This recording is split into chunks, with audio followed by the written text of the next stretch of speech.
उत्तर प्रदेश का चुनाव बिहार में सरकार गिरा देगी। इधर आरसीपी सिंह भी भाजपा में चले गए हैं और मुकेश सहनी भी चुपचाप अंदर ही अंदर तेजस्वी यादव के साथ खिचड़ी पका रहे हैं। इन तमाम खबरों पर हम आज बात करेंगे अपने एडिटर कोऑर्डिनेशन इंतजारुल हक जी के साथ। स्वागत है आपका फाइनल पोस्ट में। Thank you. जैसा कि आप खबर देख रहे होंगे कि ललन सिंह ने प्रेस कॉन्फ्रेंस करके लगभग 26 उम्मीदवारों का नाम तय कर दिया है यूपी विधानसभा चुनाव के लिए। और इसमें उन्होंने इशारों में यह भी बयान दे दिया है कि आरसीपी सिंह जी को यह जिम्मेवारी दी गई थी, लेकिन उस पर वह कायम नहीं हो पाए हैं। इस चीज को वो सही साबित नहीं कर पाए हैं, इसीलिए जदयू ने यह निर्णय लिया है कि वो अपना उम्मीदवार अलग उतारेगी यूपी चुनाव में। हालांकि आपको यह भी पता होगा कि भाजपा का बिहार में जदयू के साथ गठबंधन है और छोटे छोटे दो सहयोगी दल जो हम और मुकेश सहनी की जो वीआईपी पार्टी है वो भी इनसे जुड़े हुए हैं और सरकार चला रहे हैं। लेकिन इन सभी के बीच में जदयू का अकेले होकर के उत्तर प्रदेश के लिए उम्मीदवार उतारना कितना सफल है उत्तर प्रदेश के लिए और इसका क्या इफेक्ट पड़ता है, क्या प्रभाव पड़ता है बिहार के राजनीति में? देखिए, बिहार की राजनीति में यूपी चुनाव बहुत कुछ तय करेगा। और वैसे भी एनडीए के बीच, एनडीए की जो सरकार है बिहार के अंदर कुछ दिनों से ठीक ठाक नहीं चल रही है। यूपी चुनाव तो बिहार के राजनीतिक भविष्य तय करेगी, ये तय है। लेकिन इससे पहले भी हम थोड़ा बैक आ गए, ठीक, तो हम देखेंगे कि अभी हाल के दिनों में एक सप्ताह पूर्व राजद के प्रदेश अध्यक्ष का एक प्रेस कॉन्फ्रेंस, जगदानंद बाबू जी, उन्होंने क्या कहा था कि उन्होंने कहा था जातीय जनगणना के आधार पर कि अगर सरकार अल्पमत में आती है तो राजद उनके महागठबंधन उनका साथ देगा, ठीक है, उनके साथ खड़ा रहेगा। इसी दरम्यान उपेंद्र कुशवाहा का जो जदयू संसदीय बोर्ड के राष्ट्रीय अध्यक्ष हैं, उनका क्या बयान आता है कि थैंक यू जगदा बाबू, इस मुद्दे पर साथ है, राजद तो हमारे साथ है। इन तमाम पहलुओं को देखने के बाद यह बात स्पष्ट है कि बिहार की राजनीति में सब कुछ ठीक नहीं, खासकर एनडीए के अंदर, जदयू और भाजपा के अंदर ठीक नहीं है। दूसरी एक और घटना मैं आपको बता दूं, फिर हम यूपी चुनाव की बात करेंगे। एक लेखक हैं दया शंकर सिन्हा, जिन्होंने अशोक सम्राट पर टिप्पणी की, जिसके लिए पूरे बिहार की राजनीति में उबाल आ गया। उस पे उपेंद्र कुशवाहा ने संजय जायसवाल जी को घेरा भी था संजय जायसवाल का घेरा भी। बाद में संजय जायसवाल अपनी सफाई भी दिए, बाद में दिए। लेकिन अभी जो समता फूले परिषद के जो लोग हैं या जदयू के जो वर्कर्स हैं, इसके लिए काफी आंदोलित हैं। तो एक बात तो ये तय है कि ये खिचड़ी जो है, ये आग जो सुलग रही है, अभी से नहीं सुलग रही है, कुछ पहले से सुलग रही है। और ये यूपी चुनाव जो है इस आग को पूरे स्वरूप में बदल देगा। तो यूपी में चुनाव है और सरकार गिरती हुई नजर आ रही है बिहार में। बिल्कुल।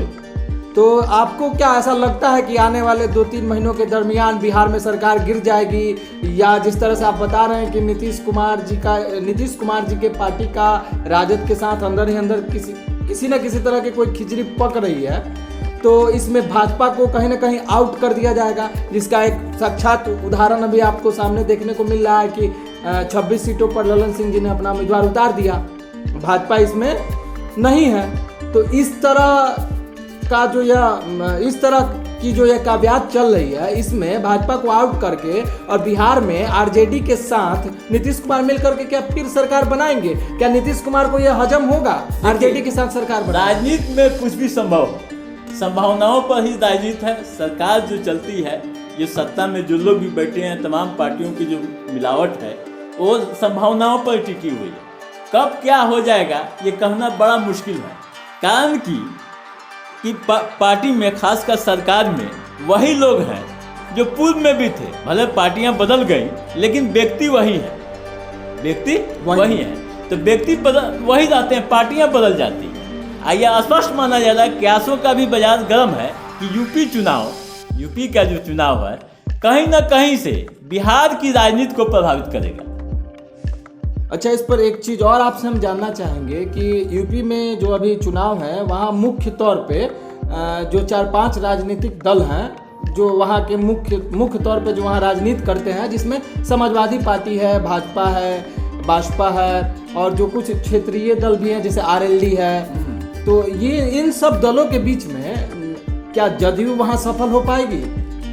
देखिए, जदयू सफल और होगी, साथ में मुकेश सहनी जी भी जो है, मुकेश सहनी, जदयू सफल होगी नहीं होगी, मुकेश सहनी सफल होंगे या नहीं, ये अलग विषय है।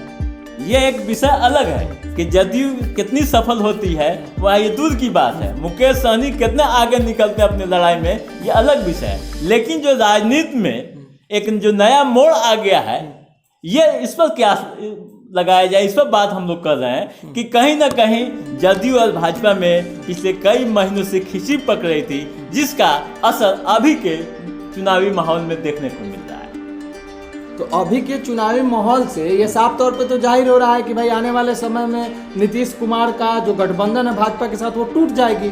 दरारें तो आ गई हैं, दरार तो आ गई है। और जब दरार आ गई है तो टूटना संभव तो होता रहता है। लेकिन जो हालात बन रहे हैं, जिस तरह की परिस्थितियां बन रही हैं, कुछ भी कहना मुश्किल है। अच्छा, आप एक चीज़ से आप और परिचित होइएगा, जैसे मुकेश सहनी जी जो वीआईपी पार्टी के अध्यक्ष हैं और उनकी भी पार्टी जो है सरकार में शामिल है, तो वो भी अपने उम्मीदवारों के लिए भाजपा के साथ साठगांठ कर रहे थे, गठबंधन में आकर के यूपी में चुनाव लड़ने की कोशिश कर रहे थे।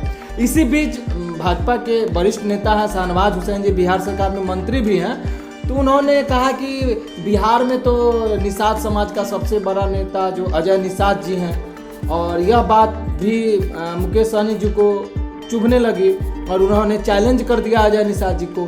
तो इन सभी तरह का जो परिस्थिति सामने आ रही है, इसमें मुकेश सहनी भी अलग छिटकते हुए नजर आ रहे हैं भाजपा से, जदयू भी अलग नजर आ रही है, हम भी उसी तरह से कभी कभी शराबबंदी का भी विरोध करते हुए नजर आती है। तो इन सब चीज़ों में क्या नीतीश जी तेजस्वी यादव के साथ अपना समर्थन दे करके उनके साथ मिलकर के सरकार बनाएंगे? क्या वो फिर जो मुख्यमंत्री बनने का कैलकुलेशन सिर्फ उन्हीं के पास है, जो लगभग 6-7 बार से लगातार वो मुख्यमंत्री बनते आ रहे हैं, पार्टी किसी की भी हो, तो क्या फिर तेजस्वी यादव के साथ आने के बाद क्या नीतीश कुमार मुख्यमंत्री बन पाएंगे या तेजस्वी यादव ही मुख्यमंत्री होंगे? ये यूपी चुनाव तय करेगा। तो चुनाव यूपी में और तय, बिल्कुल यूपी चुनाव का जो परिणाम होगा वो बिहार का भविष्य तय करेगा। यूपी चुनाव का जो परिणाम होगा वो बिहार का भविष्य तय करेगा। ये क्लियर है। अच्छा। इसमें कहीं दो मत नहीं है। व्यक्ति वही रहे, पार्टियां बदल सकती हैं, हो सकता है कि सरकारें भी गिर सकती हैं। सरकार गिरेंगी नहीं। हाँ। सरकार नहीं गिरेगी। अच्छा, हाँ, यह है कि इधर के लोग उधर जाएंगे, उधर से इधर आएंगे। मुख्यमंत्री कौन होगा? मुख्यमंत्री तो वही रहे, नीतीश कुमार। तो आरजेडी तो अभी सबसे बड़ी पार्टी है और लालू यादव तो ये कभी नहीं चाहेंगे कि तेजस्वी यादव के अलावा कोई दूसरा मुख्यमंत्री बने, वो नीतीश कुमार ही क्यों ना हो, क्योंकि आरजेडी अभी सबसे अधिक सीट लेकर के बिहार में आती है। और इसमें अगर नीतीश कुमार को मुख्यमंत्री बना दिया जाए तो फिर तेजस्वी का भविष्य कहीं अंधकार में डूबता हुआ नजर नहीं आ रहा है। अभी बिहार में नीतीश से बढ़िया कुछ भी हो, कोई राजनीति सभी है, बहुत तरह की राजनीति होती है, चर्चाएं होती है, लेकिन बिहार की राजनीति में अभी नीतीश कुमार से बढ़िया कोई चेहरा नहीं है। इस बात को तमाम पार्टियां मानती हैं। आप ये किस आधार पे कर रहे हैं कि नीतीश कुमार के अलावा कोई शीर्ष चेहरा नहीं है मुख्यमंत्री? नहीं है, आप देखिए, आप पूरा उठा के देखिए तमाम पार्टियों में, तमाम राजनीतिक दल में। हाँ, एक बात हो सकती है, कयास लगाया जाए, इस पर कोई बात नहीं है। कयास ये लगाया जाए कि नीतीश कुमार को अगर राष्ट्रीय राजनीति में चले जाते हैं नीतीश कुमार, तब तेजस्वी यादव को प्रमोट किया जाए। तो राष्ट्रीय राजनीति में जाने का तो ऑप्शन ही नहीं दिखाई दे रहा है। राष्ट्रीय राजनीति का नेतृत्व नरेंद्र मोदी जी कर रहे हैं। ऑप्शन बन रहा है। अभी हाल के दिनों में कैसे बन रहा है? सोनिया गांधी की एक बैठक हुई थी। अच्छा, अभी हाल के दिनों में सोनिया गांधी की एक बैठक हुई थी। अच्छा, ठीक है, और उसमें चर्चा हुई कि नीतीश कुमार को बेहतर चेहरा है, इनको राष्ट्रीय राजनीति में लाया जाए और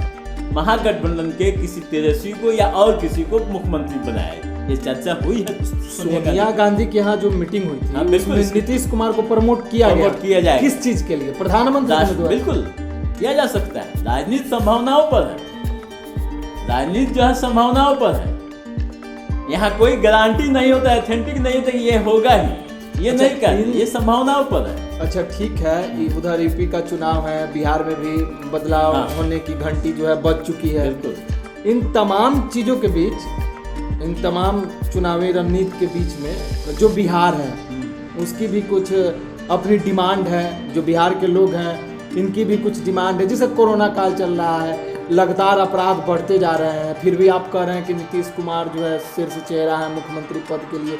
क्या इन सब स्थितियों को देखते हुए नीतीश कुमार को बदल नहीं देना चाहिए या फिर उनको खुद हट नहीं जाना चाहिए?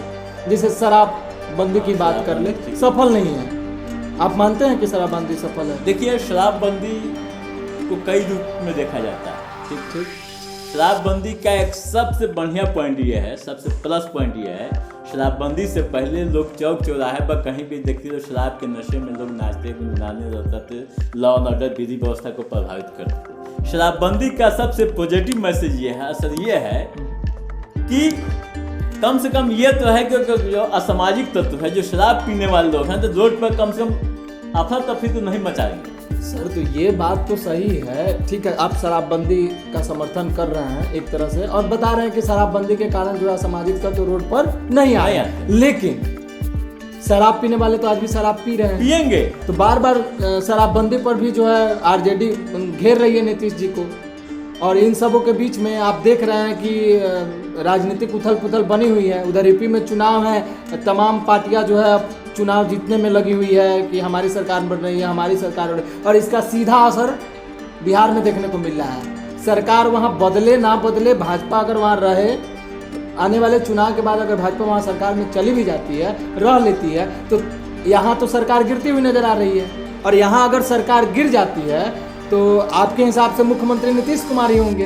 बिल्कुल, फिर नीतीश कुमार ही मुख्यमंत्री बनेंगे। तो यहाँ लगभग यह मान लिया जाए कि आने वाले 2-3 महीनों में सरकार जो है बिहार की गिर जाएगी। सरकार में वही लोग रहेंगे लेकिन पार्टियां इधर उधर होंगी। बिल्कुल, और ये साफ समझ लेने की जरूरत है, यह स्पष्ट है कि यूपी चुनाव बिहार का भविष्य तय करेगी।